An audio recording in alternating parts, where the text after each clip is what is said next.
This huge ottoman came with our couch, and she is just not the vibe. I've never been a fan of it, and it's actually just been in the back of my closet for like 2 years. So I found some fabric at Hobby Lobby. It was 40% off, so you can't beat $35 for all of this.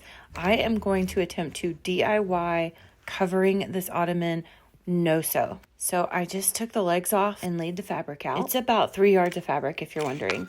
This is a staple gun I got back when I was building the coop, and it's already come in handy, so I'm super proud of that purchase. They are not expensive if you need to get one. So I basically just pulled the fabric tight around on the long edges first, put a few staples in just to hold it together, and then I worked on the corners. I was super worried about this part, but it actually was really easy fabric to work with. And once I made my folds, I just stapled it in place, and then I went through and did it to all 4 corners so that they would match, and the folds would be like on the opposite sides, if you know what I mean. I cut off that extra fabric. I think I have enough to make like 1 or 2 couch pillows maybe. I'm not sure, but let me know if you want to see that. I don't like to sew, so I probably won't ever get to that DIY project. But yeah, I just put those legs back on, flipped it over, and I mean, it's not my favorite fabric, but for $35, I will take it. A lot better than the pattern I had before. And apparently Scout thinks it's her new bed. Okay, bye.